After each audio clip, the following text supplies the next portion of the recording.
I'm excited to be with you again this evening for the 5th anniversary of the Florida Inventors Hall of Fame. I'm honored to have been your Master of Ceremonies for this event since 2014. As a native, thank you. Oh my gosh. You are listening. Come on, a little loud.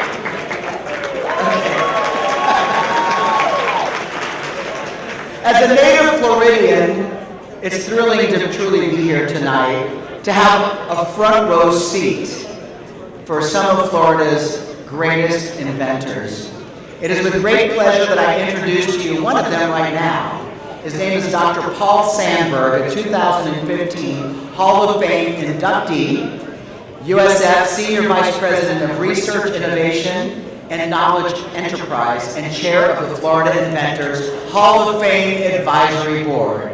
Please put your hands together and welcome Dr. Paul Sandberg to the stage. And by the way, yes.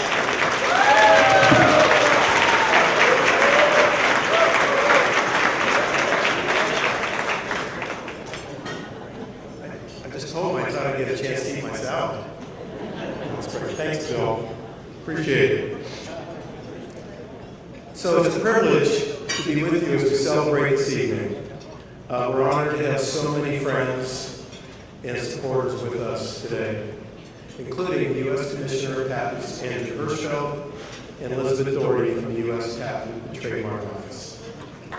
Yeah. So our valued partners and associates, including the K Museum, Mosey, Bridge, and the Florida Research Consortium. We particularly want to recognize and thank our event sponsors whose support has made this evening possible. Our corporate sponsor, the Florida High Tech Corridor Council, who hosted a wonderful reception prior to dinner. Thank you, Ed Shows and Randy Barrett.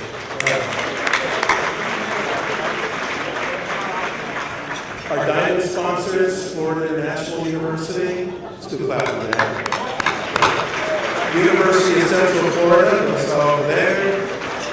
University of Florida and University of South Florida.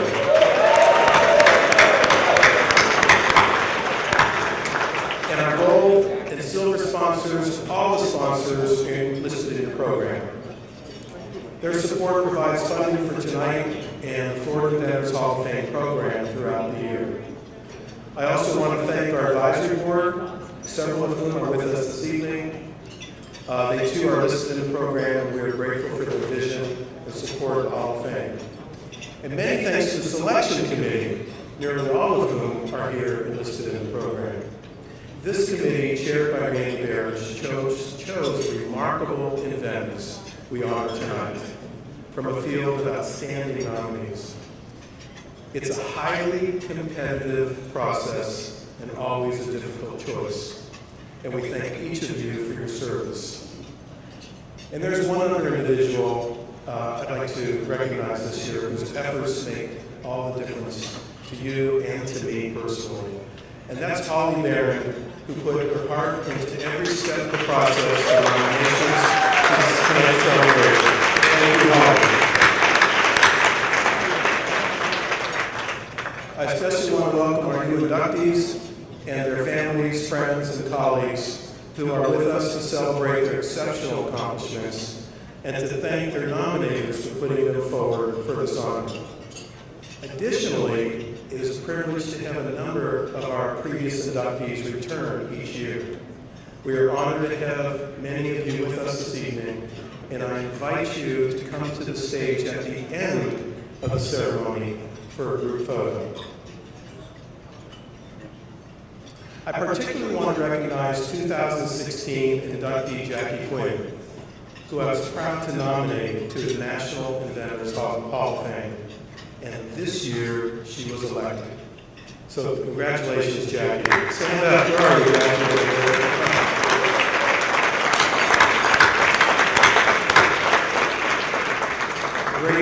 Great honor in Washington.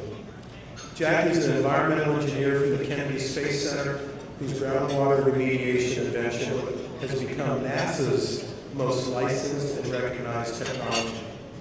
We have 3 other Florida Inventors Hall of Fame inductees who are already members of the National Inventors Hall of Fame: Thomas Edison, Henry Ford, and this year's inductee, Edward Lincoln. Yeah. All of our inductees are honored here at the Florida Inventors Hall of Fame exhibit, if you look at the pictures, located on USS Tampa campus. Every inductee has a plaque along the walkway that we refer to as the Walk of Fame.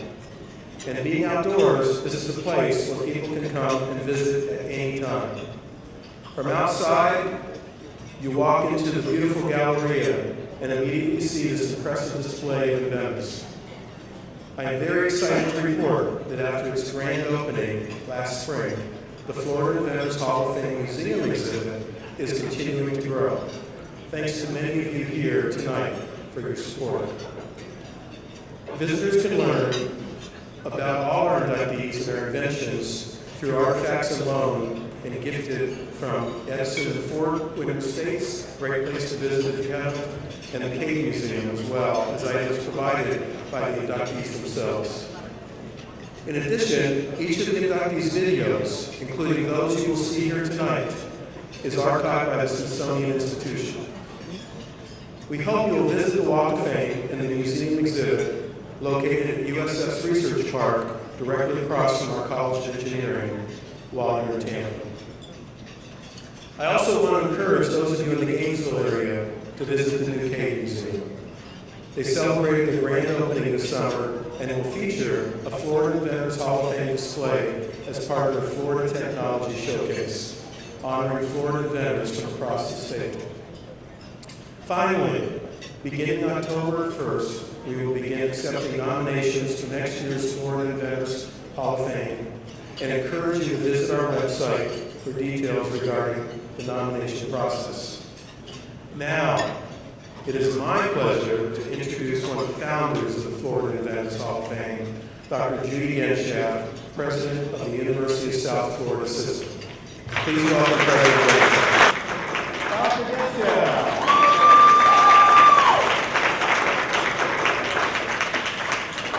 Thank you.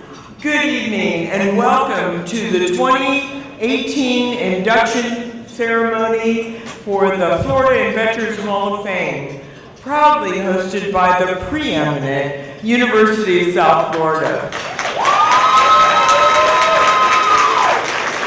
We are here tonight to recognize some of our top Florida inventors and the important role that they play in the long-term vitality to our state. And I want to add my personal congratulations to the inductees and welcome their families, colleagues, along with our sponsors and guests. We also have a number of special individuals with us this evening. Members of the University of South Florida Board of Trustees, Deanna Michael, Monir Kiridan, and Les and his wife Pam Muma. And I would also like to recognize our sister institutions in the state system of the public universities of Florida, represented here tonight: the University of Florida, Florida State University, University of Central Florida, and trustees Bev Say, Florida International University and their president Mark Rosenberg, and Florida Atlantic University, as well as Other institutions that are very close to all of us, Embry-Riddle, Florida Institute of Technology, and the 2017 inductees, President Dwayne and Mary Helen McCoy. Torrey Pines Institute for Molecular Studies and its founder and one this year's inductees that comes from there, Richard Houghton. Thank you for your support.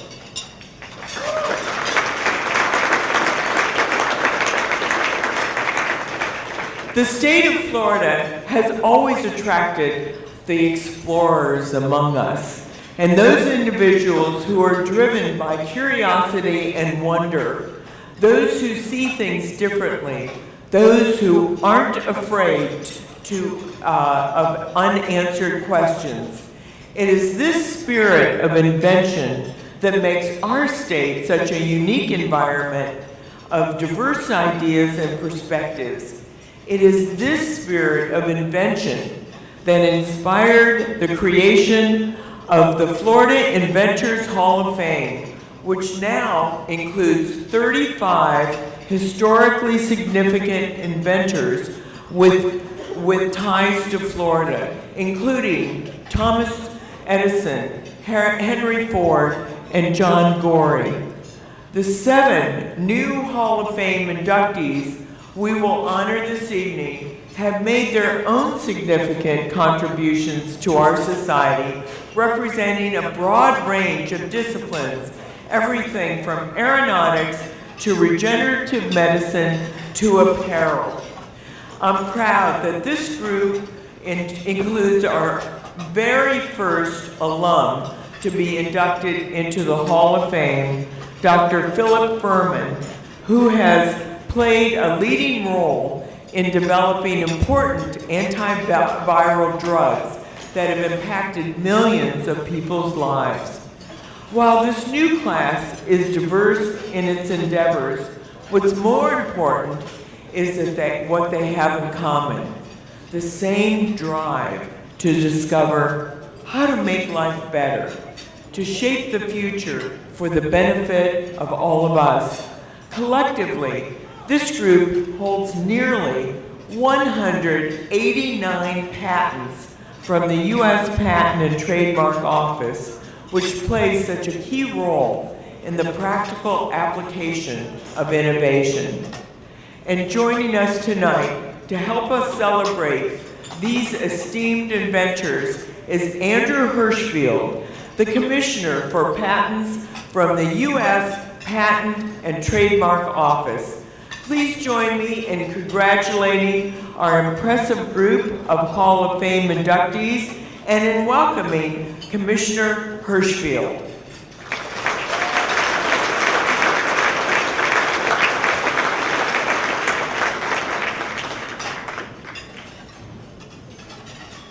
Good evening, everyone, and thank you for such a nice welcome. It's always wonderful to be back in the Sunshine State. In addition to the many friends of the USPTO in Florida, I'm fortunate to have family here as well, and so I feel a special connection to your great state. It's incredible that tonight we're celebrating the 5th annual induction ceremony for the Florida Inventors Hall of Fame. As the Commissioner for Patents, I have the privilege of being able to travel the country and have a front row seat to American innovation. Earlier this year, the USPTO reached an incredible milestone, the issuance of our nation's 10 millionth patent.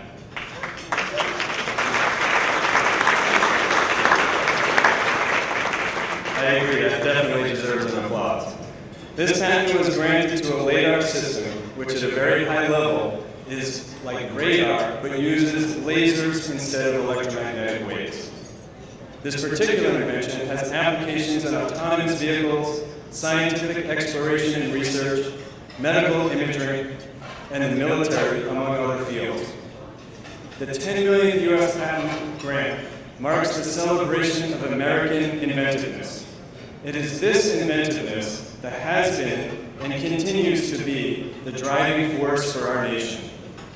It is my privilege to be here tonight to honor 7 extraordinary inventors who are a significant part of our inventive history. These inventors have jointly contributed, as you heard, a remarkable 189 patents towards this milestone of 10 million. American innovation is alive and well and thriving. Our growing economy reflects the myriad of opportunities that are created in an environment where innovators and inventors are encouraged, supported, and celebrated.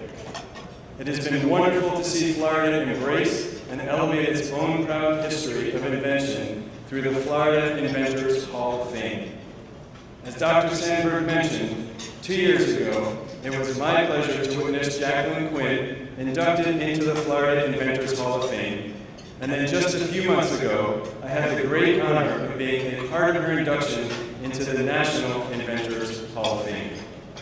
What a proud night that was for Florida, and I'm sure you join me in congratulating Jackie on that tremendous accomplishment.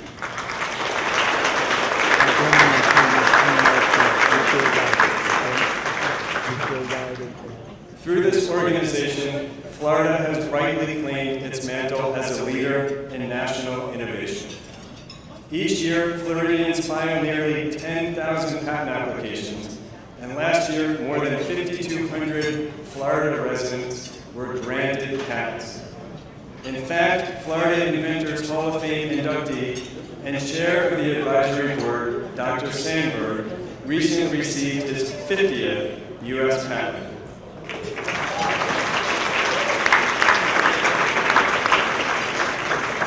Dr. Sandberg received so many patents that he and I were actually together walking when he got an email from his attorney giving him an office action from the United States Patent and Trademark Office, which I thought was just a wonderful, remarkable coincidence. So it was Floridians who gave us ice making and air cooling and who paved the path to the stars from Cape Canaveral. It's where American innovation icons Thomas Edison and Henry Ford became neighbors, and where battles against cancer, Alzheimer's disease, and stroke have been waged. Tonight's inductees have left their mark as well in the fields of medicine, aviation, and materials science.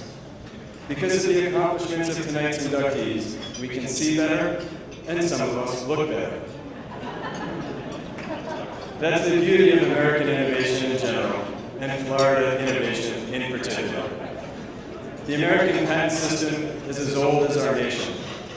Our nation's first Congress passed the Patent Act of 1790, and from the very first U.S. patent signed by George Washington on July 31st, 1790, to the issuance of our 10 millionth patent this year, we never cease to be amazed by what this country can invent.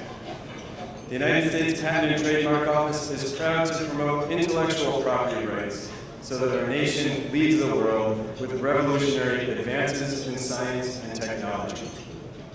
Looking forward, my colleagues and I at the United States Patent and Trademark Office are committed to ensuring the country's innovation ecosystem by continuing to provide strong, reliable, and predictable intellectual property rights, which serve to foster innovation and economic growth. It has been an honor to be a part of the growth of the Florida Inventors Hall of Fame and to witness Florida harnessing the power of knowledge and innovation to build towards a better future for all. On behalf of the 13,000 dedicated public servants of the United States Patent and Trademark Office, congratulations to tonight's honorees on this well-earned recognition. Thank you.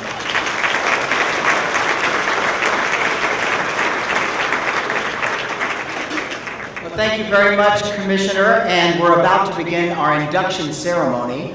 Before we do, I would like to invite you to pull out the card from the front of the program that you have in front of you on your table. There's an invitation for you, personally, to become a supporter of the Florida Inventors Hall of Fame Museum exhibit. Dr. Sandberg shared some pictures of this wonderful initiative a few minutes ago.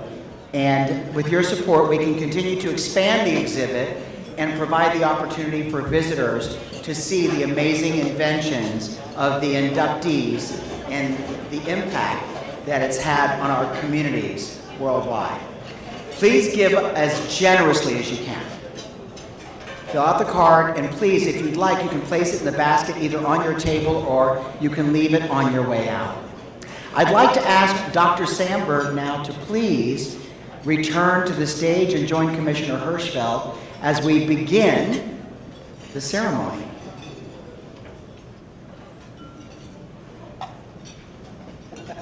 I want to remind each and every one of you as you come to the stage, please go to the end of the black curtains on the end of the stage because there are steps to guide you up on top of the stage. Thank you. Each inductee will receive, by the way, tonight a short video biography. And so we ask you to please hold your applause until after the video when they're called to the stage to be inducted. So, our first inductee tonight is Sarah Blakely. Yes! Well, I told you to hold your applause, but let's hear it for her. She is the inventor of the renowned undergarment, Spanx. Yes, for women, and there are some guys, I'm sure, in the audience that are wearing them. Yes. Here's a video of Sarah Blakely. What are Oprah's favorite things this year? So fabulous. Everybody's butt looks just like this. It's amazing. I love it so. My next favorite thing is a great invention, a result of one woman's determination to make her dream come true. Take a look at this. Have you ever had a good idea but were afraid that maybe it wouldn't work out? Well, you're about to meet a woman from Atlanta who took her idea to the drawing table and made it happen. And now women all over are saying, genius invention. Genius invention. What have you done? Share. Yeah. So you're sitting there, just like we do every day, waiting for a sign. Something else I'm still waiting for. A sign to tell you what to do with your life. And while you're sitting there, you're futzing with your pantyhose. And then it dawns on you. That is the sign. And the next thing you know, you're jumping up and yelling, "Spanx me." What line of women's undergarments features the cheeky tagline, "Don't worry, we've got your butt covered"? They're called Spanx. You gotta love the Spanx. What do you wear under something like this? Spanx. Love it! If you keep the Spanx on, it'll all work out. She's got better Spanx than I do. Hold on to your Spanx.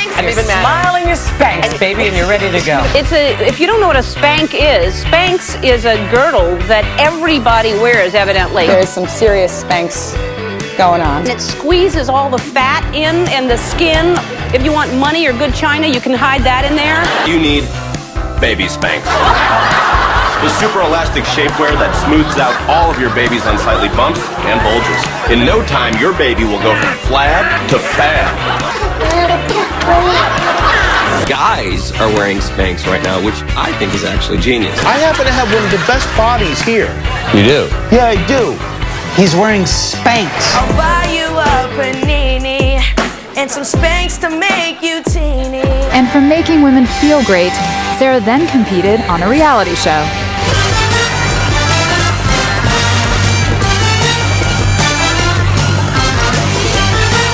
Sarah Blakely. She grew her invention, Spanx, into a global fashion force. You get a huge yes from me, so you go, girl.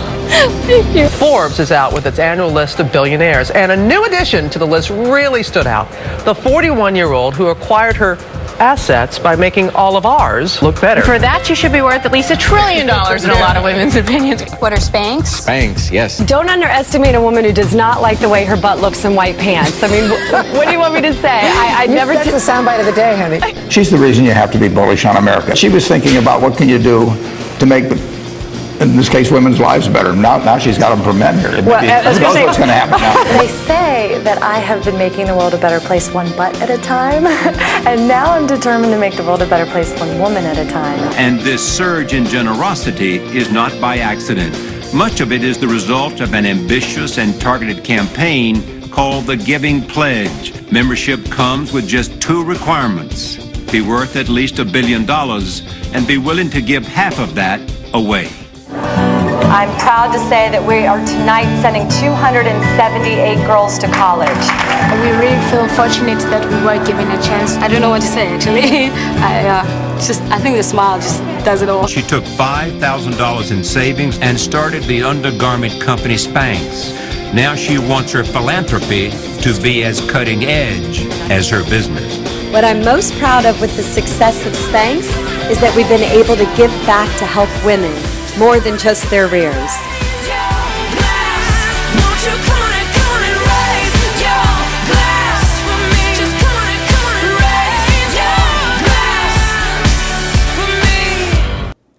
Hi everybody, I'm Sarah Blakely from Spanx, and I just wanted to say a special thank you to the Florida Inventors Hall of Fame for including me in such a great honor.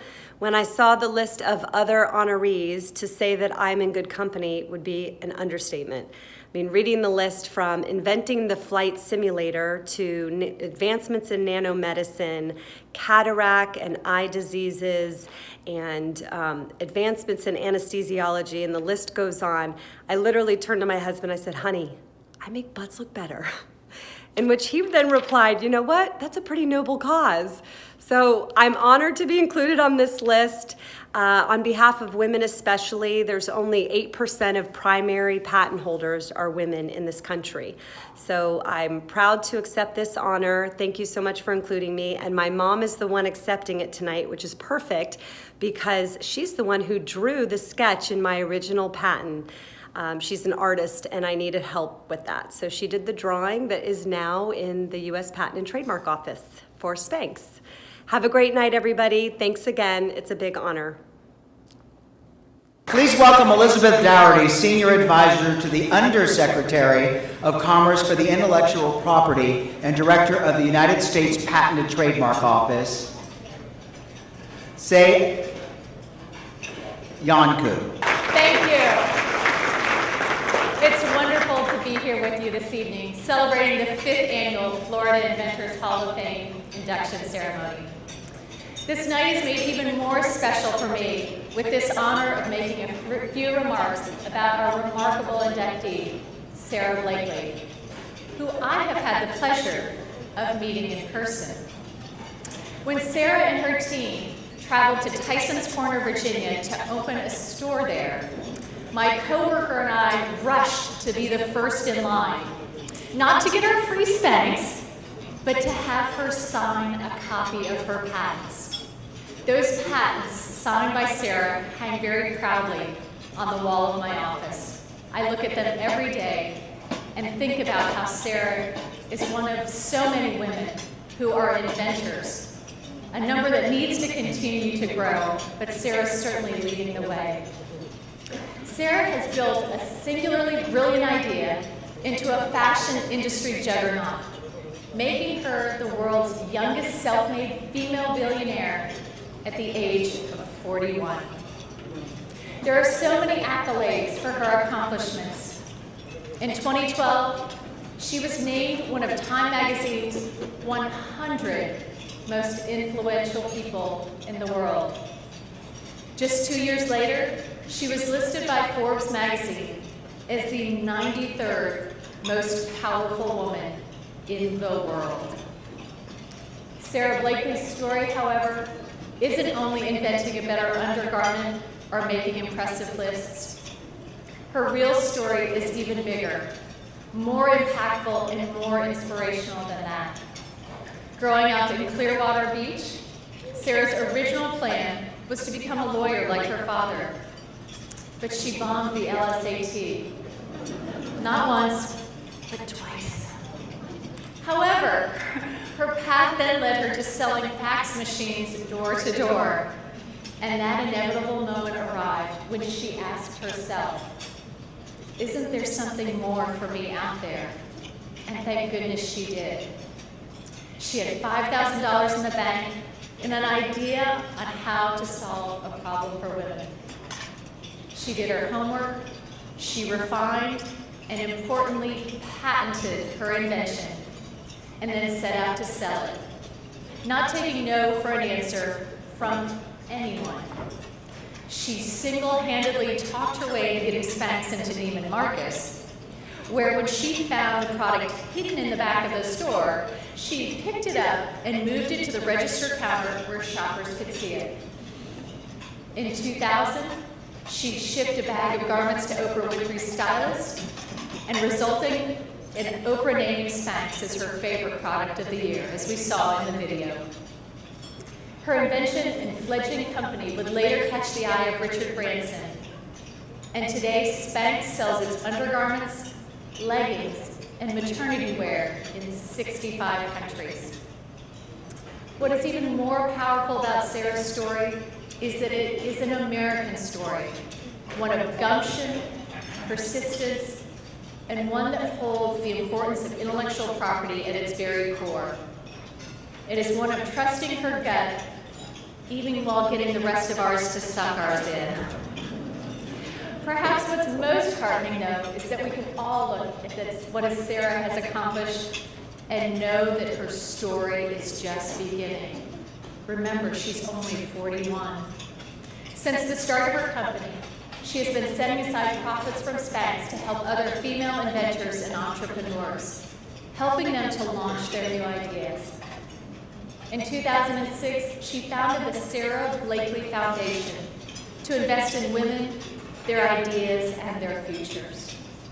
Sarah says of her foundation, "I have so much gratitude for being a woman in America.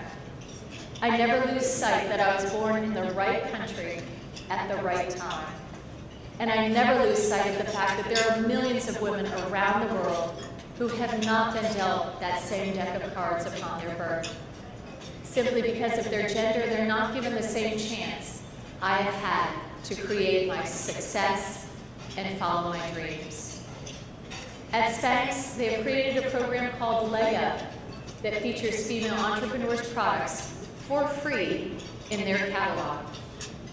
They've built homes for families, sent women to college, and funded entrepreneurial programs in girls' schools. They've also paid it forward to Oprah herself, donating $1 million to her Leadership Academy for girls in South Africa. Tonight we celebrate Sarah, the inventor of an astoundingly successful product. Now at this point in time, I won't ask for a show of hands how many of us are wearing them this evening, but I know you're out there. I would suspect that I think you would agree that for many decades to come, we will be celebrating Sarah as a global business leader and a humanitarian, a woman who is empowering others, elevating others, and helping write their success stories as well. We are so thrilled to recognize her accomplishments, and it is my great pleasure to welcome to the stage Sarah's mother, who will accept the Florida Inventors Hall of Fame medal on behalf of her daughter. Please help me in welcoming Ellen Blakely.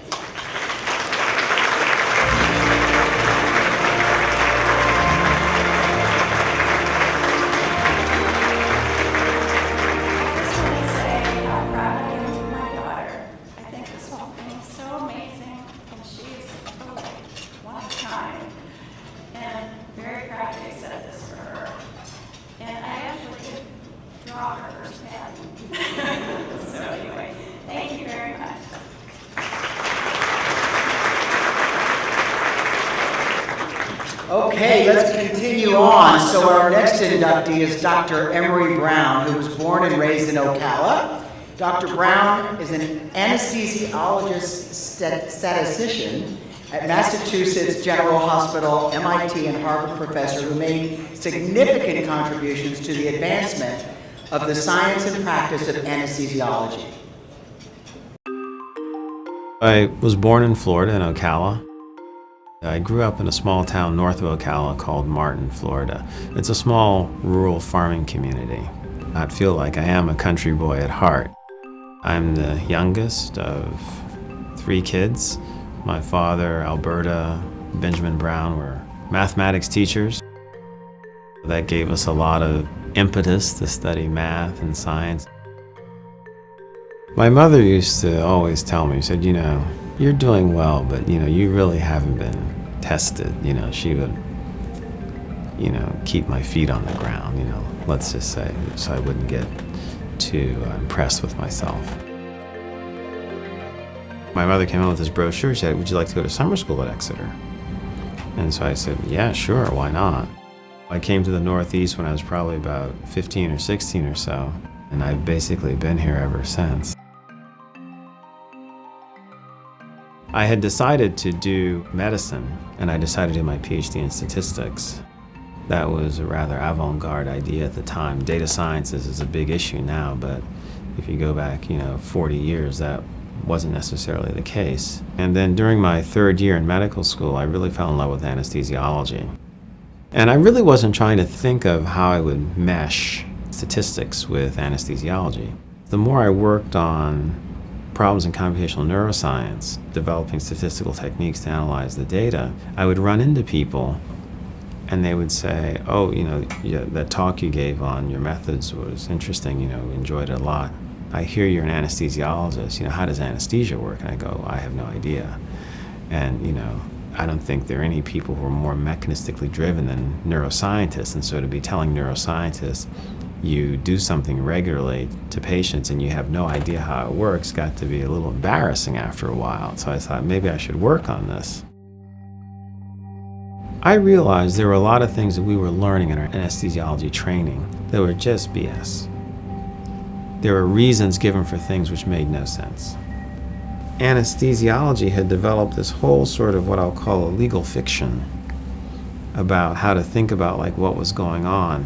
And people were very, very happy having it be like a black box phenomenon, because if it's a black box phenomenon, you can say anything. No one's pinning you down. And it was even worse than that. It's not that it's unknown.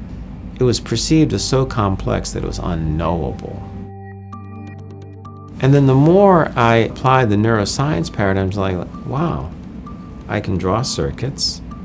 These are very robust behaviors. Moreover, the signals are very, very strong. Every time we give an anesthetic drug, the brain oscillates. Maybe those oscillations are related to how the drugs are working.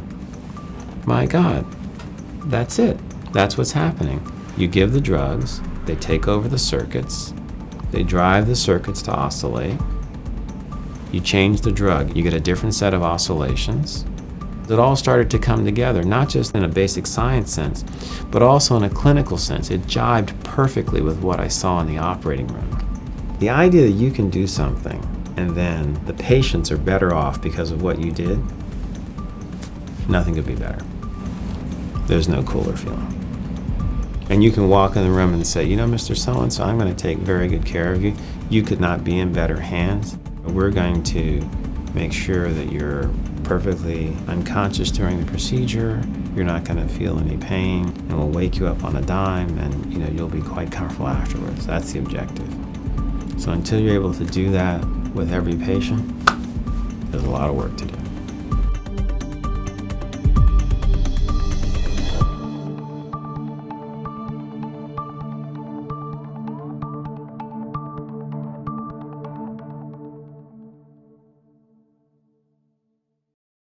Ladies and gentlemen, please welcome Dr. Emily Brown.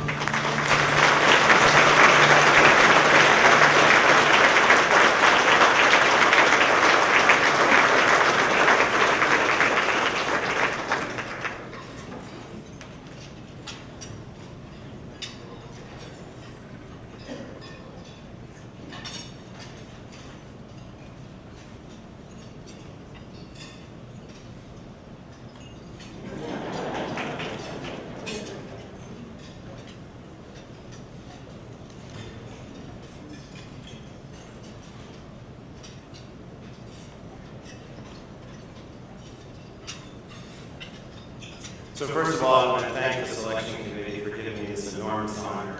It's a tremendous pleasure to be back here in Florida and to have my work acknowledged by my home state. As I said in the video, I'm a country boy at heart. Anesthesia is important. It's an important process in medicine. And as I said, I won't be happy until we make it perfect, so it's perfectly safe for all patients who need it.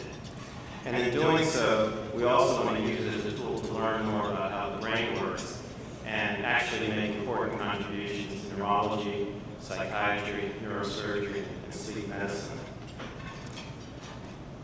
As you see, it takes a village to have the good fortune that I've had. And I just want to acknowledge some folks here. My wife is down there, Virginia and Travis. My cousins, Shanique Brown and Agnes Edwards. My childhood friend, Gary Johnson, and his partner, Patty Bowman. My childhood friend, Linda Lofton. Guys, my 11th grade humanities teacher, Ms. Connor. And her husband, Jorge Milanes. Am I speaking properly like talking? want to make sure here. And also, we have the good fortune to have with us here the Massachusetts General Hospital Director of Research, Harry North.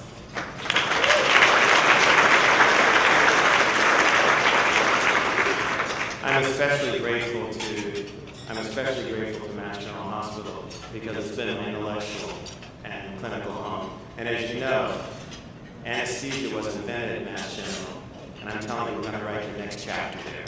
Thank you.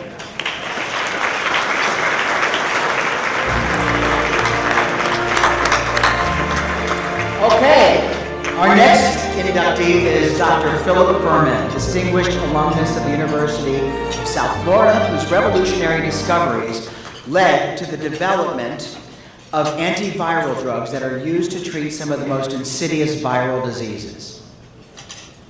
I'm Dr. Phil Furman, and I'm an inventor.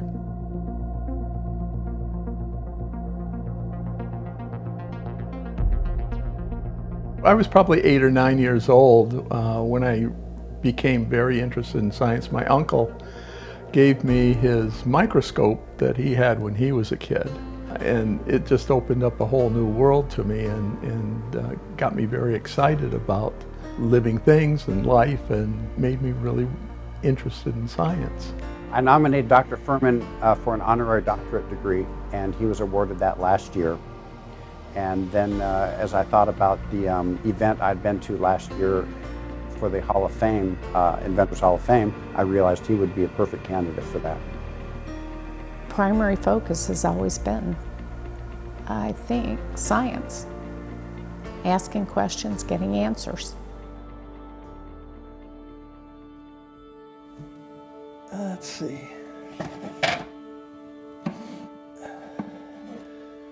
And I happened to find these here in Florida over in Tarpon Springs. Actually, when I was 12 years old, I saw for the first time an arrowhead, and that got me interested in archaeology in a sense. I mean, I was just 12 years old, but I wanted to find an arrowhead. And I think that was kind of the start of my questioning or desire to discover things. I studied biology, and that's where I developed my interest in microbiology. I took a microbiology course and absolutely fell in love with it. When I was finishing up my master's, and conversations with Dr. Betts, who was a fantastic mentor, I asked him, what should I do next? He said, the up-and-coming area is animal viruses, and you should consider studying animal virology. And I did. And I decided to go to Duke University to look at retroviruses. Every species pretty much has a retrovirus that causes tumors or something or other. And so I thought, well, why not humans? When the AIDS epidemic started, we were quite interested because we had a feeling that it was a virus that was causing it. So we decided to set up a surrogate virus.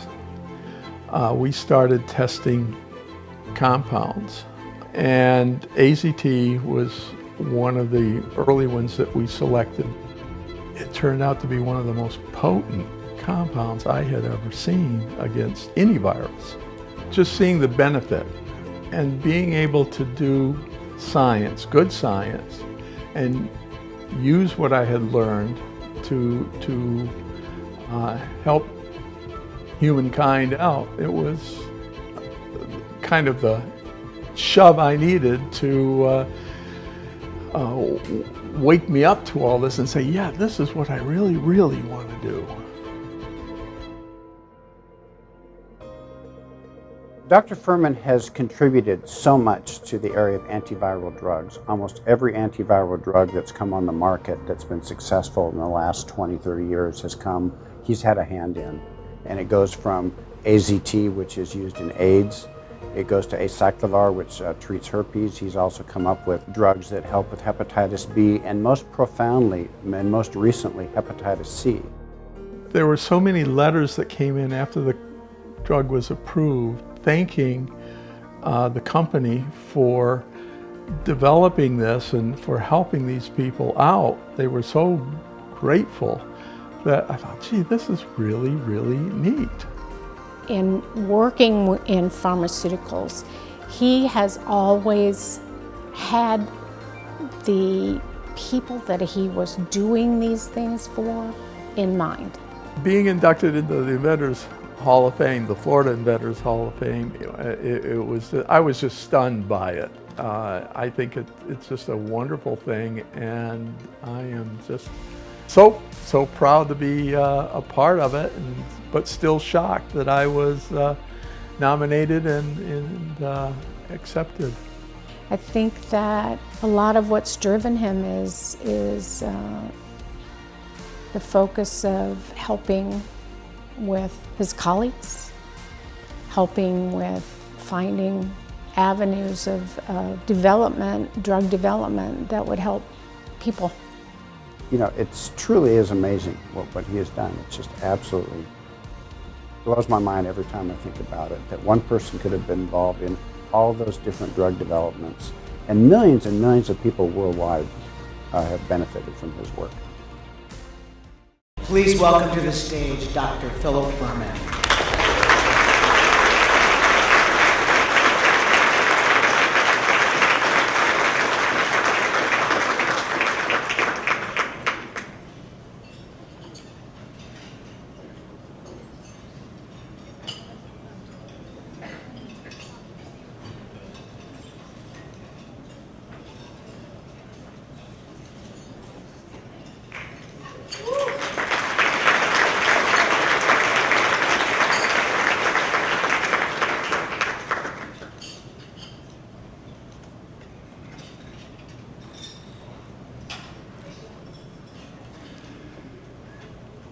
Thank you very much, and good evening, everybody. When I first received the email from the Florida Inventors Hall of Fame, I didn't open it up. I couldn't imagine what it was all about. I thought it must be an advertisement, so I ignored it. However, before deleting it, I decided to open it up and read it. And upon reading it, as I said in the video, I was shocked. And this was actually for real. I am being inducted. I couldn't believe it. But by now, after the summer, it has finally sunk in. And so I'd like to start, first of all, by thanking Professor Jim Gary for his nomination of me.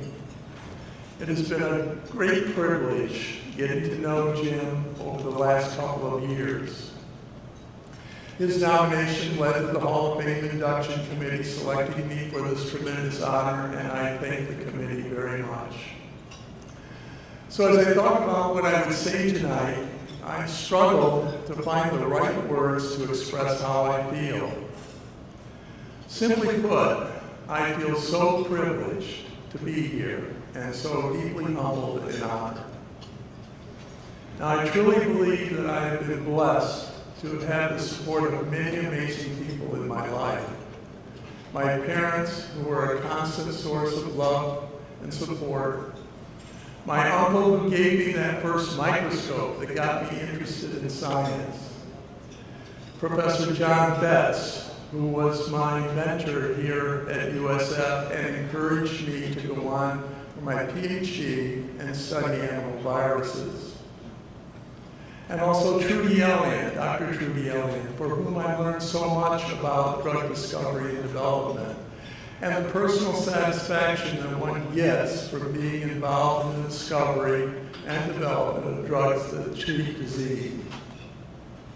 And the collaborators and colleagues who, such as Drs. Mike Otto, Mike Sophia, George Painter, David Berry, Sandra Lehrman, Janet Rideout, and many others, with whom I had the pleasure and honor of working during my career. Tonight, these dedicated people share in this honor. And lastly, my wife Paulette, my daughters Krista, Sarah, and Danielle, who have been my unending support and strength throughout my career. I thank them for their love and for putting up with me during the good times and bad. To that, they too share in this honor tonight. Finally, I would like to congratulate the other inductees, and it is definitely, most definitely, an honor to be included with them. Thank you.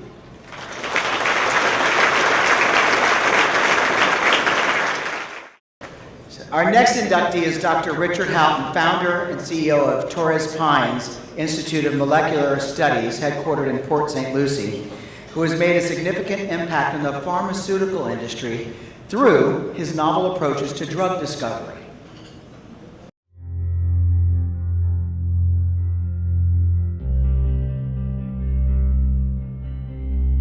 My name is Richard Houghton. I'm the founder and CEO of the Torrey Pines Institute for Molecular Studies. We were founded in 1988, and so now we're 30 years in. Our headquarters and sole site is Port St. Lucie, Florida.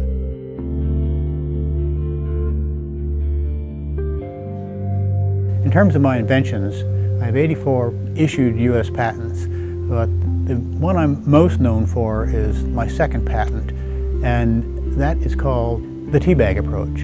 And this came out of a long incubating period in my brain. I was a postdoc and I wanted to cut down the time it took to make peptides. It was very tedious, so in my mind I had thought of a couple ways to do this, but they weren't practical.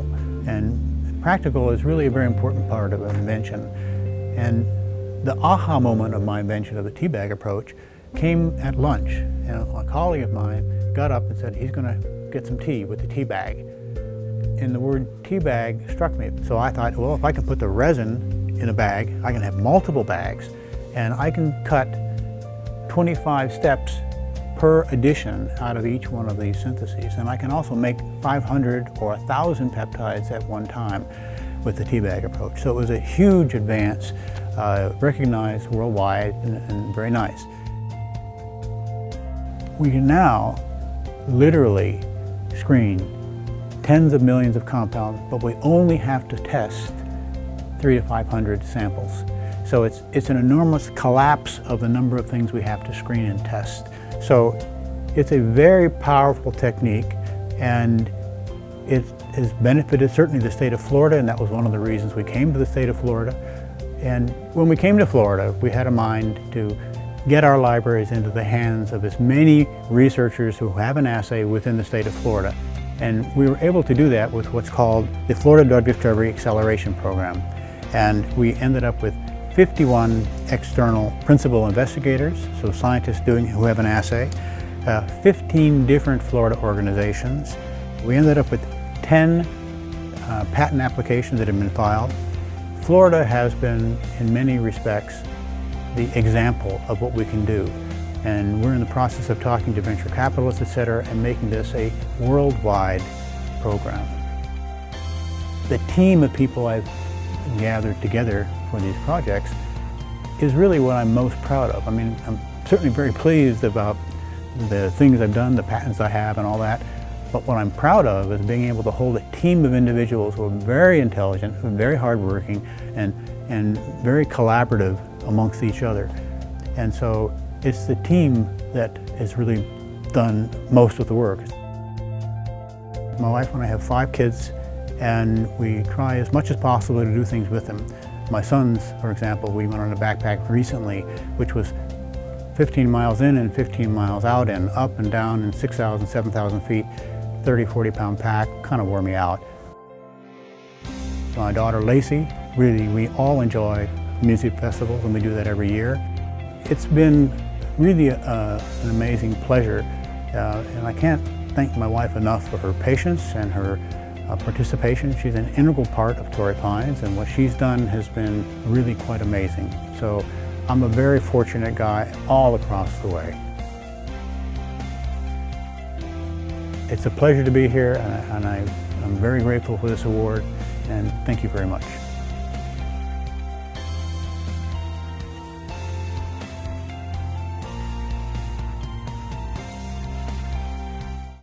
Please welcome Dr. Richard Houghton.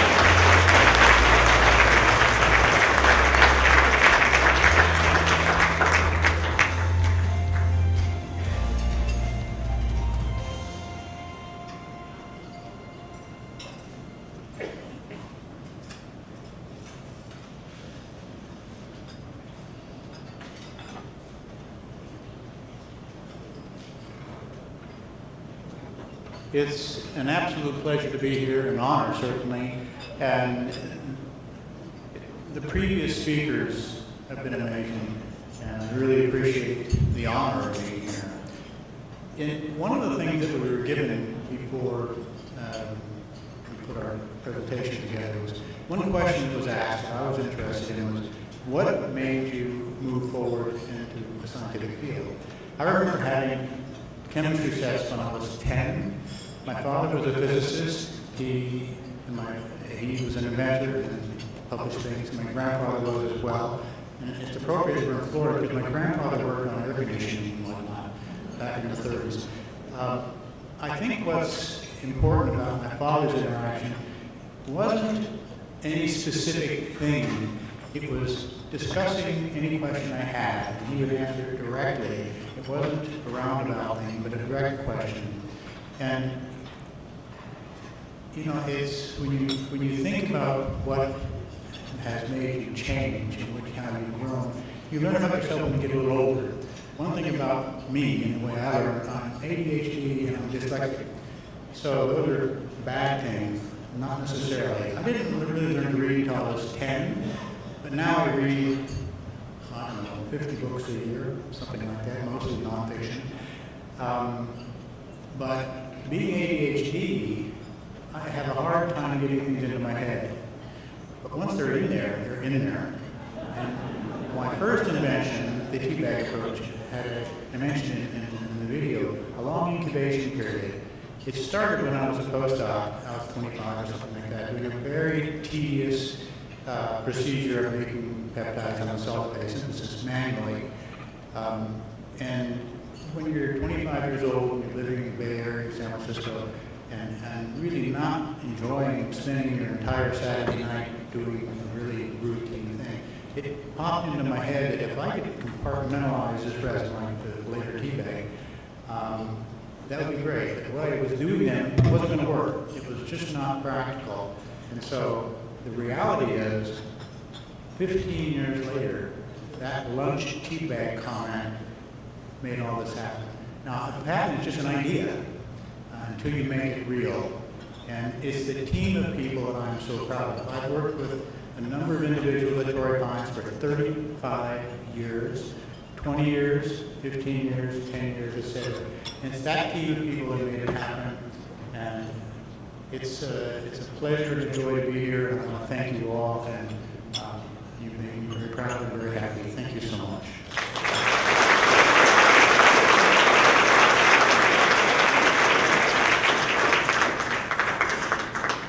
Okay, moving right along. The next inductee tonight is the late Edwin Link, former trustee and vice president of the Harbor Branch Oceanographic Institute at Florida Atlantic University in Boca Raton, who invented the flight simulator commercialized in 1929.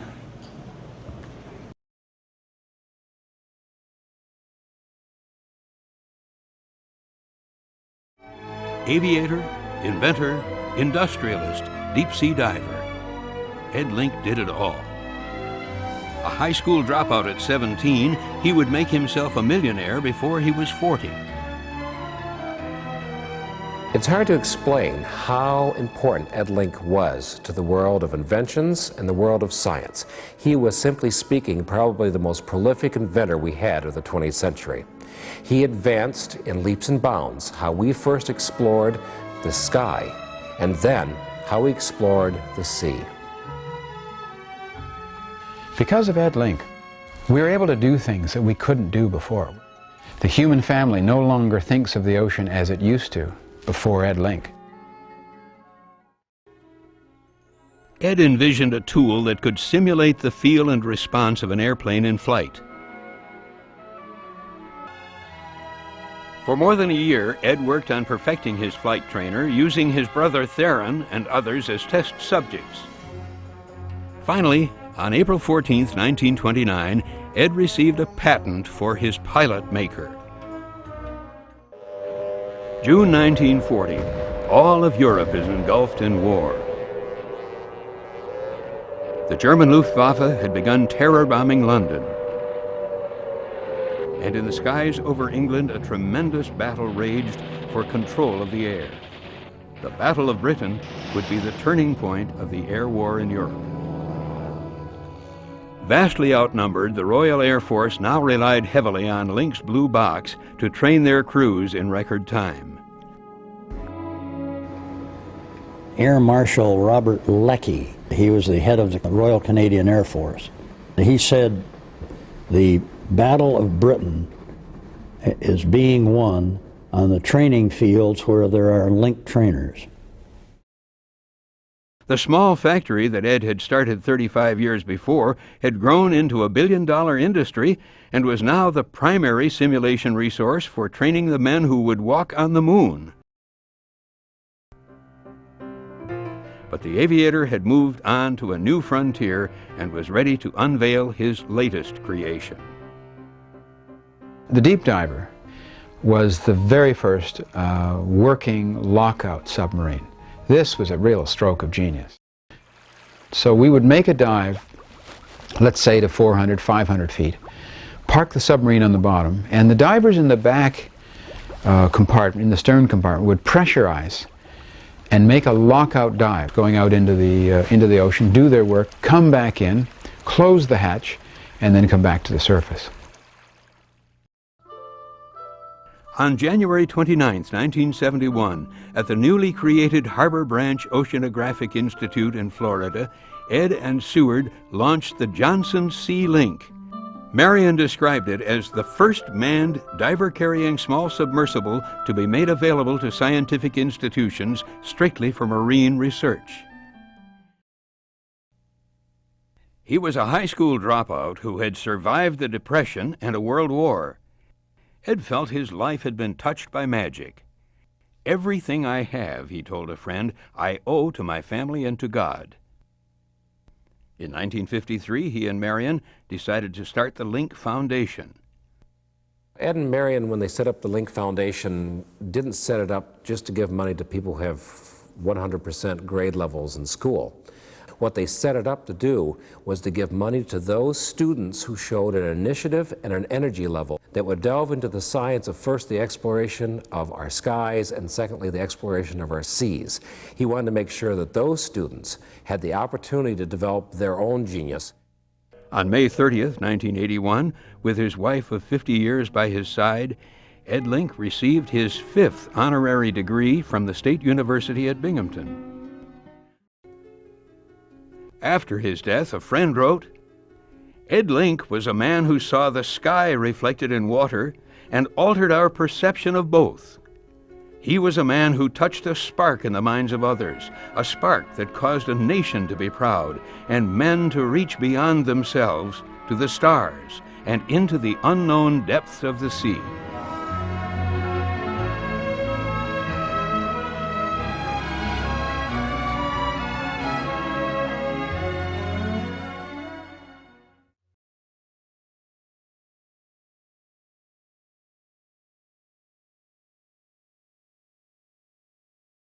Ladies and gentlemen, accepting the medal on Edwin Link's behalf is Dr. Andrew Clark. The Link Foundation, Dr. Clark has served the Link Foundation since 1999 as trustee and special advisory, and he continually, or rather currently, chairs the Link Foundation's fellowship program in ocean engineering and instrumentation. Please welcome Dr. Andrew Clark.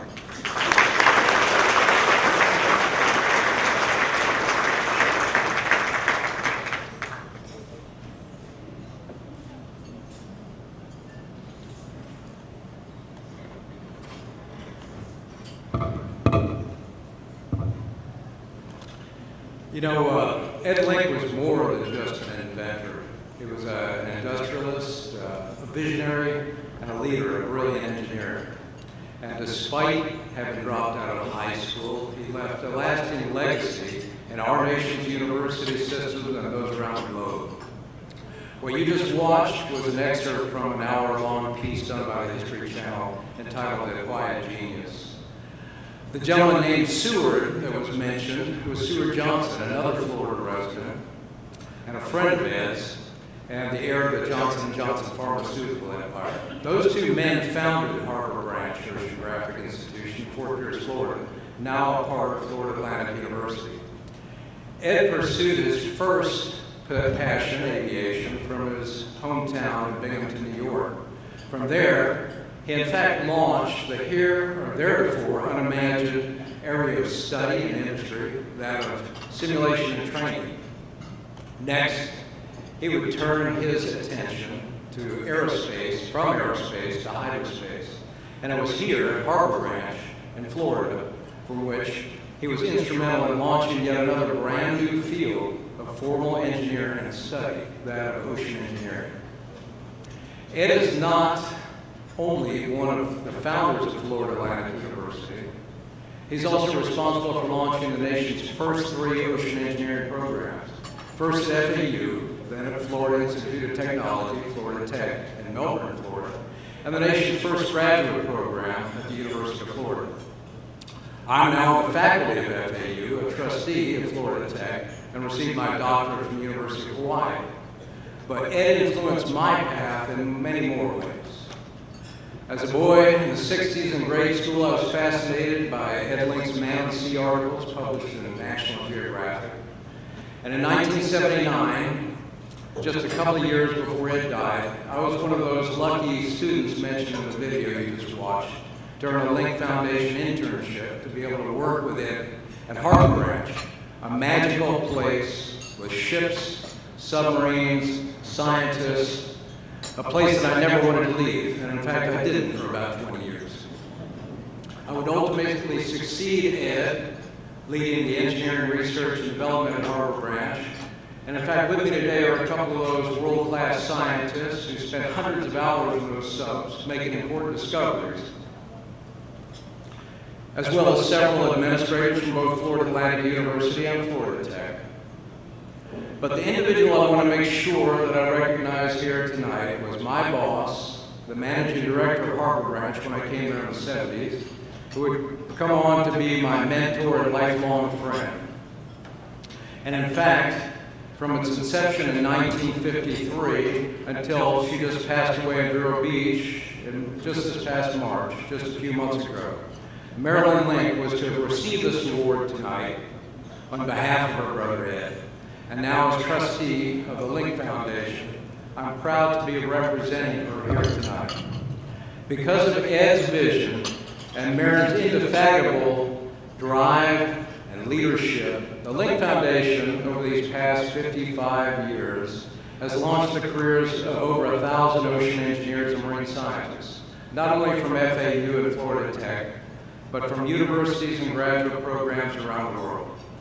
I'm proud to be one of them. But if Marilyn were here tonight, and I actually feel that she is, I can tell you that she wouldn't be taking credit for any of this, but rather, as she always did, emphasizing that the Link Foundation is a team. I think it's actually more like a family, now a large and growing one, and one that I'm very privileged and proud to be a part of. I only got to work with Ed Link for about 2.5 years, but Marilyn, more like 40 years, and I feel like I'm still working for her here tonight. So on behalf of Ed and Marilyn Link, I want to thank the Florida Inventors Hall of Fame for this prestigious award. Thank you.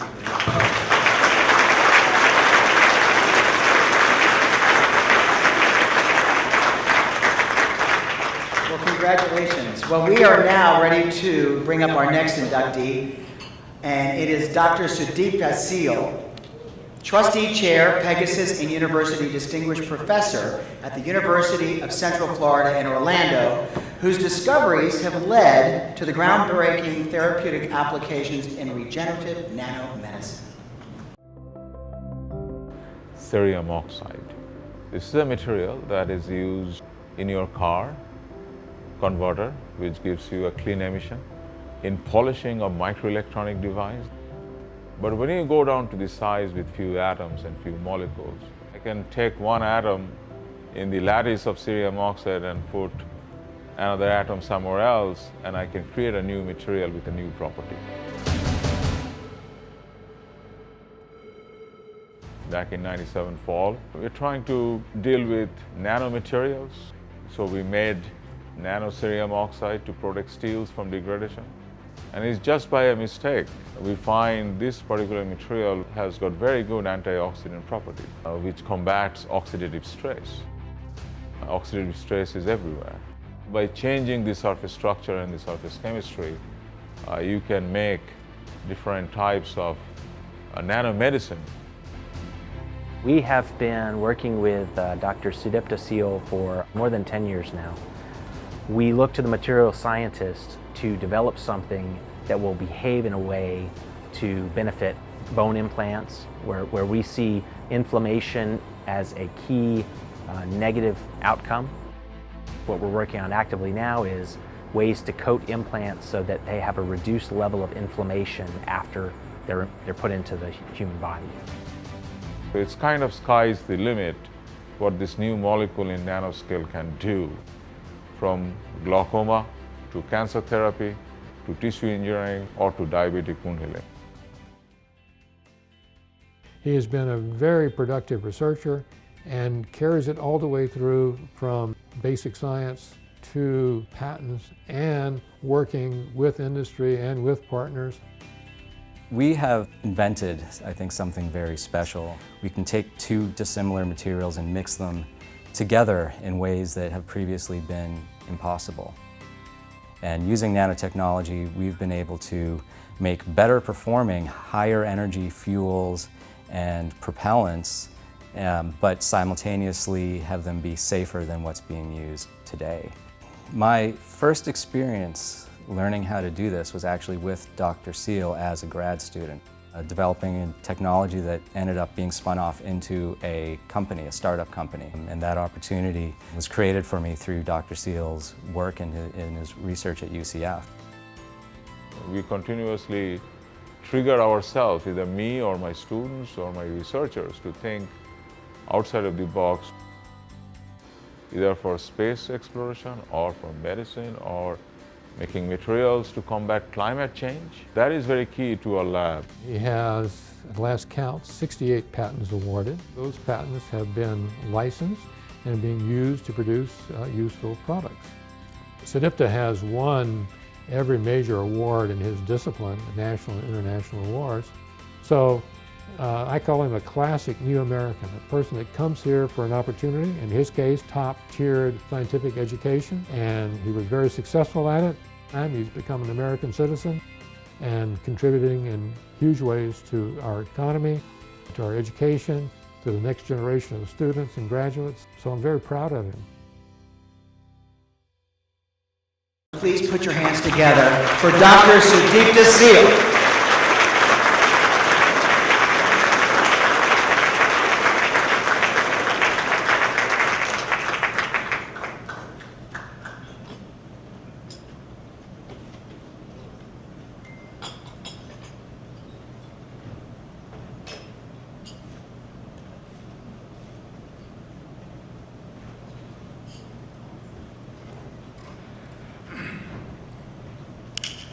Wow, after a wonderful dinner, who doesn't need a snacks? I do.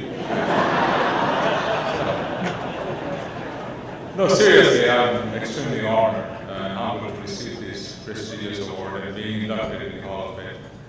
I certainly thank the committee for selecting me. And also please accept my sincere congratulations to the current and past winners. And sharing this platform with you all is a great honor. A little bit about myself. Growing up in India, in a household with my chemistry professor dad, I said no to chemistry very first time. So I chose studying engineering in Indian Institute of Technology in India. So you never say never again. What I do now is nothing but chemistry. Chemistry of material. Here you go. My journey took a while. Took a long time, from steel metallurgy, making steels in hand, to now nanomedicine. And my formal introduction to this new molecule called cerium oxide started back in IIT undergraduate days on an undergraduate thesis. And my advisor, so special thanks to Professor Roy and Bose, who really introduced me to this new subject of this material. Educated in 3 different continents, Asia, Europe, and United States, I kept pushing the boundaries and tried to take the research to the commercial area. And many possible applications came to light, and the impact which really gets me going on this. I'm also very intrigued with finding new things. Turning makes me understand the old ideas better. And a message to my students that always keep your research log active and up to date. And I tell them there is no good or bad data. What is important, take a deeper look at it. And the devil is in the details. And this is how I made this wonderful nanoparticle called cerium oxide, or cerium, and found its biological antioxidant and regenerative properties, which is now a regenerative nanoparticle. Receiving this award would not have been possible without the inspiration from many of my colleagues and my students, whom I have the deepest respect. First of all, several thanks are due. Thanks to Professor N.J. Swab for the nomination, and most importantly, who served as a great mentor, a friend, and a colleague. Tom led the Office of Research and Commercialization, providing a platform to take the research to the next generation. Thanks to my, also the Florida High-Tech Corridor, Ed and Randy, who are here. Their funding is very important for the research as well. My dean, George Leopolis, my collaborators at UCF and around the world, UCF Vice President of Research, and UCF residents who really gave me a platform to play with what I do now, the cutting-edge research. And finally, thanks to my parents for instilling the importance of science from the early on, to my in-laws, to my brother, my family, and lastly, of course, to my wife, Shanta, and daughter, Nusta, for giving me enough time and freedom to pursue my passion as well. So again, I'm deeply honored by this award. As a UCFer, I would say go Knights, but since I'm in the USF campus, I would say go Bulls as well. Thank you.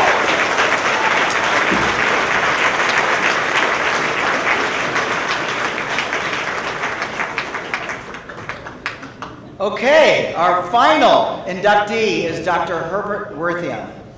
Dr. Worthiam is an optometric physician, inventor, engineer, philanthropist, and community leader who supports higher education at institutions such as the University of Florida and Florida International University. He's also the founder and CEO of BrainPower Incorporated, the world's largest manufacturer of ophthalmic instruments, tints for eyeglass lenses like some of the ones you're wearing, and other ophthalmic diagnostic products. I think discovery is who I am. I just like discovering things. I like reading and understanding things. I like to create things that have never been created before. I like to discover great people, great personalities. And my people in my company always say to me, you know, Doc, you just have too many ideas and too many things to do. And I always say, just give me something to change. I don't care what you've done, give me something to change.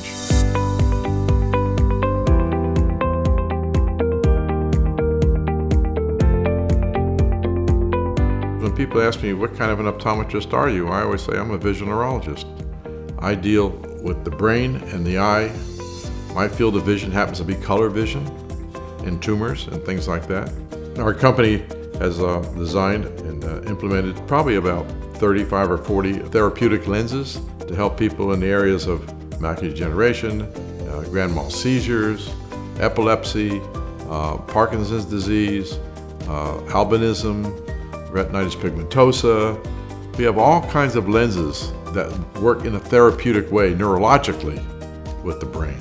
So these are all the things that I've been involved in for the last 50-something years, is the neurology of vision. how does it work, and how can we change it, and how can we make it, better. Herb Wertheim was really concerned with the overall health of the community and the people in it. Preventive medicine, in his view, was the wave of the future if we were going to have a healthy future. I think if you ask Dr. Wertheim in particular what his priority would be, he would state very clearly, would be wellness. How do you find ways to keep people out of clinics, out of hospitals, to keep them well? And he knows what it is to live in difficult circumstances. And I know that he wanted to find a way to make sure that others didn't have the same difficult circumstances that he had. I am a product of public education. Certainly the first person in my family to ever graduate from college. Probably the first person that had a GED, because neither one of my parents ever graduated from high school. So my commitment is to public education, whether it be through the Plant Conservatory, whether it be through the Music Conservatory and Performing Arts Center, whether it be through the School of Nursing, Medicine, and now at the University of Florida, which is where I really got my head start. The Wertheims are all about partnerships. They're all about interaction and infusion of each other with ideas, excitement, and innovative ways of pursuing old problems. His vision included an intense experience in the community and how we could form a program that was unique, different than any other medical school, with a specific mission to try to prevent illness and to improve the health of communities and families. Herb's vision for medical education and the role of a medical school in preventive medicine and community health has now been copied all across the country. It's a vital, positive ingredient in the future of medicine.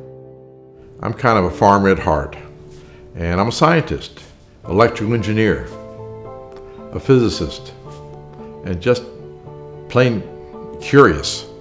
My goal was to be able to have better health care for our community. I've discovered a great university, whether it be the University of Florida, University of Tennessee, FIU, whether it be Stanford or MIT or Harvard. Those are what kind of made me. To me, these universities are my garden. And I plant the seed and I fertilize the best I can. And other people will wind up, in many cases, receiving the crop. But that's my joy. Please welcome Dr. Herbert Wertheim.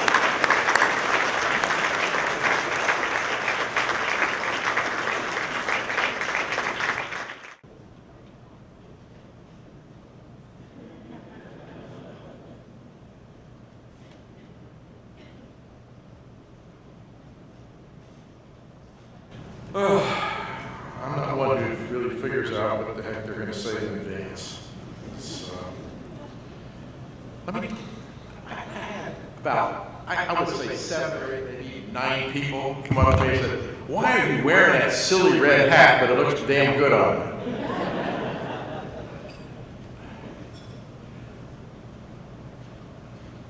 Once upon a time, my beautiful wife, Nicole, would you stand up, please? 50 years of being married.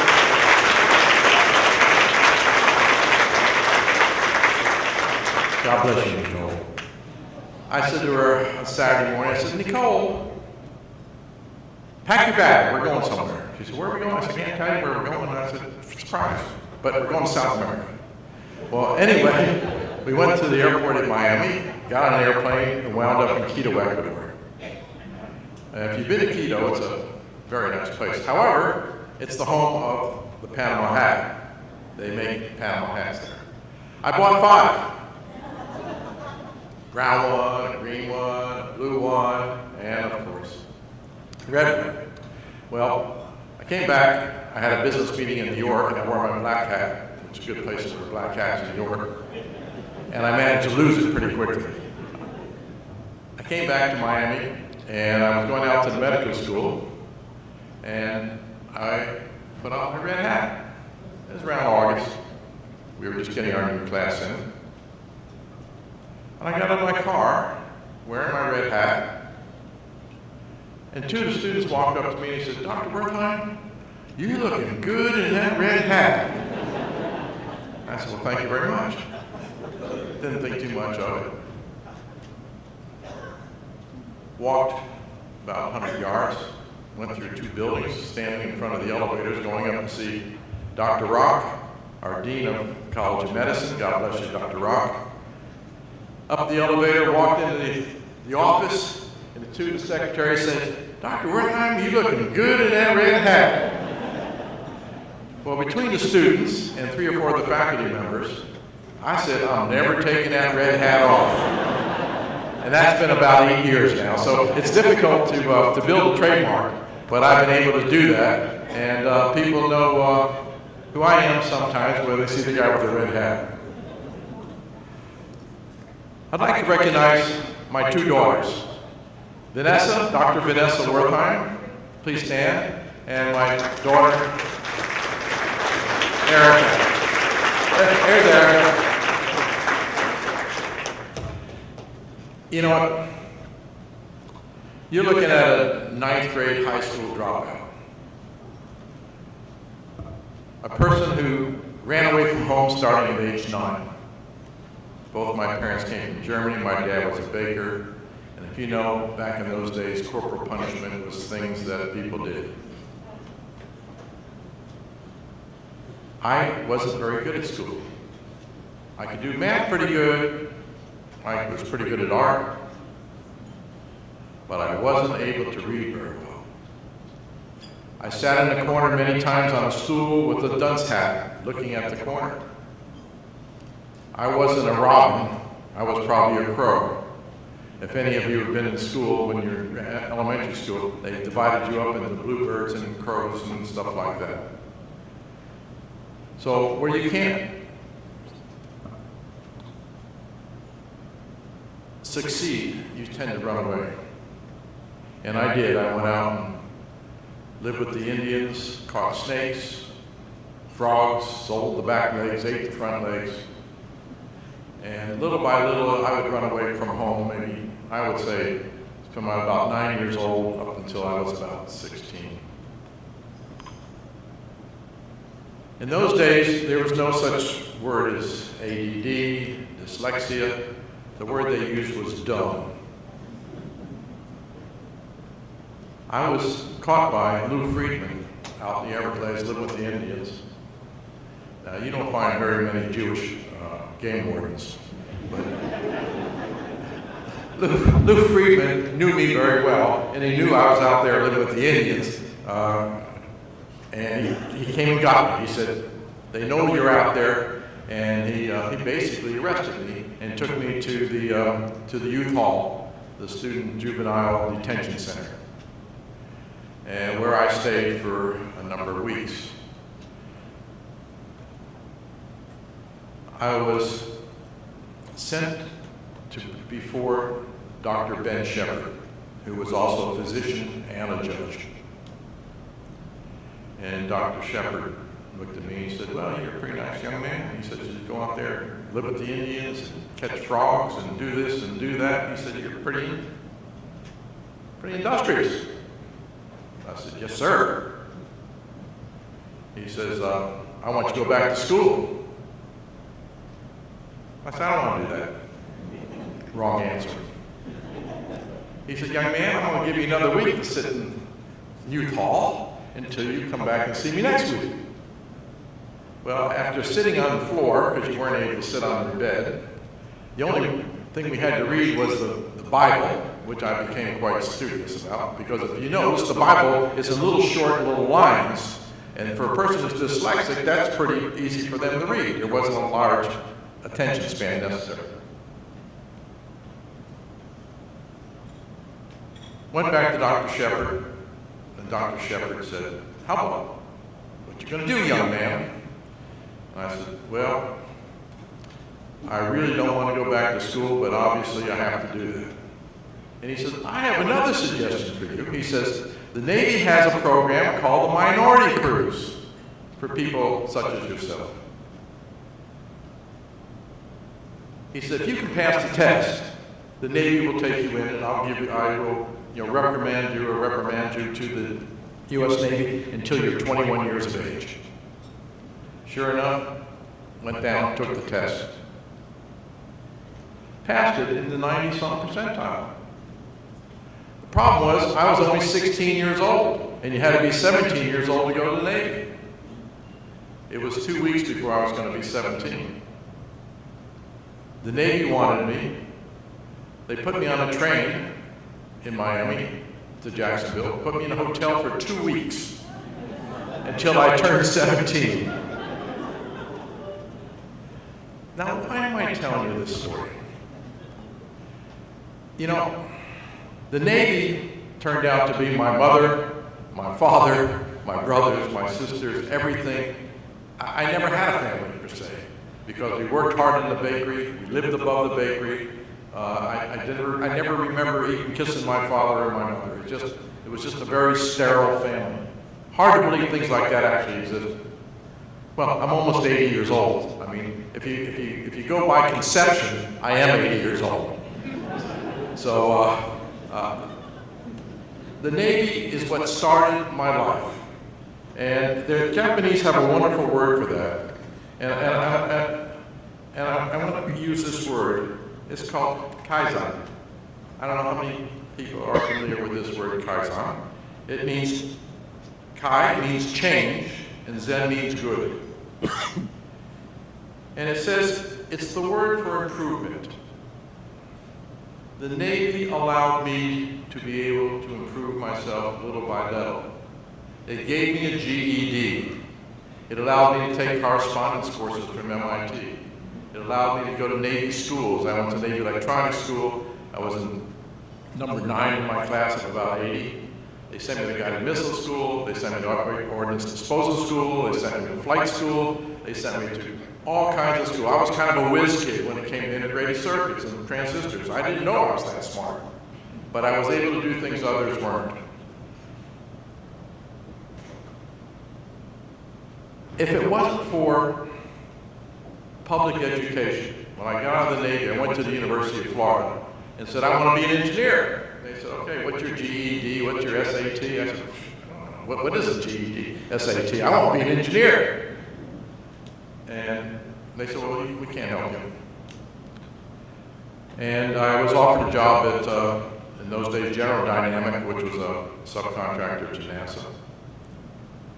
And I got a job there, and it was the year that the community college opened up, Brevard Community College, which is now called Eastern State College.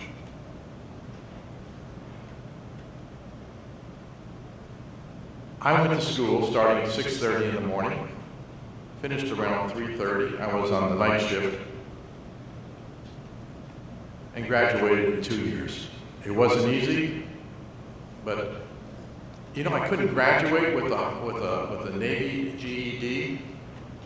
They made me take a state of Florida GED to be able to graduate from a community college, and I figured 2 weeks before I was getting ready to graduate, I could do that. But what's happened to my life, in those days, the University of Florida had to take you if you were a graduate from a community college. It's not so anymore. And so I got to go to the School of Engineering. They welcomed me with open arms. And it was the beginning of what I call kaizen. Improvement little by little by little. And then I got a scholarship, because I got back again to NASA later on. And NASA hired me as an engineer. And I worked in manned spaceflight for quite a while. And got to know the original 7 astronauts very well. And I applied for a scholarship to go to optometry school because I got interested in the brain and the eye. And I won the scholarship. And I had 2 places to go, either Berkeley, which I couldn't understand what they were doing there with all those riots, or the University of Tennessee College of Optometry, Southern College. Public education is who I am. So what has our family done? We were fortunate enough to have the opportunity to be involved in helping other people see better. As a young doctor, I had the opportunity to go to Bascom Palmer Eye Institute, which is in Miami, Florida. A lot of you heard that. I trained there, I taught there, and I was involved in research. Have any of you ever heard about the lazy eye? It's called exenoptia. Myself, Duke Hamasaki, Thorne Shipley, invented and had the process for patching the good eye to force the bad eye. As a result of that, our kittens would only last 3 to 4 days, maybe 5 days. And one day I said to Duco, I said, you know, we ought to put a UV filter in front of these kittens' eyes and see if they'll last longer. Well, sure enough, they did. We got them to last 12 to 14 days as a result of that. Again, the university's public education allowed me to be able to be all I could be. So our family is just dedicated to giving back. I want to please recognize the Dean of our Herbert Wertheim College of Medicine, Dr. Rock.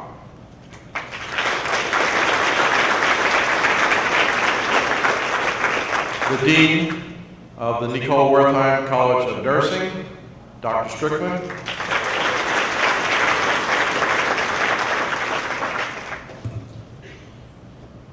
The Dean of the Herbert Wertheim College of Engineering, University of Florida, Dr. Cami Abernathy. And the newest member to be the Dean of the Herbert Wertheim School of Public Health and Human Longevity, Cheryl Anderson from the University of California, San Diego.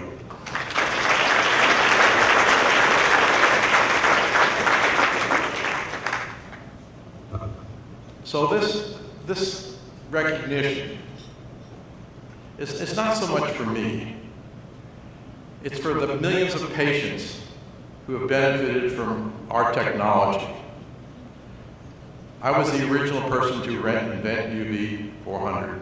If you have sunglasses, I will tell you 80% of all the sunglasses in the world now are used our technology, whether they have Ray-Bans or Maui Jims or Oakley or Zeiss or Rodenstock or Asahi Pentax or Nikon. They use our technology. We have tens of thousands of doctors all over the world who are using our therapeutic tints for their patients. This recognition is kind of it's the icing on the cake.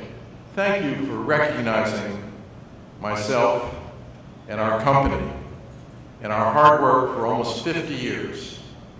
50 years of studying the brain, the eye, and the interaction of what it's done for society. Thank you, thank you, thank you.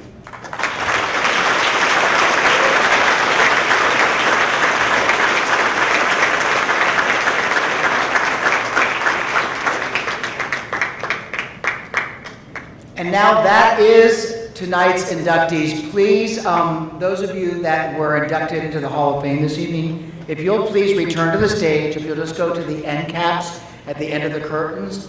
Also, let's hear another round of applause for another outstanding group of innovators to add to the now total 35 inventors who make up the Florida Inventors Hall of Fame.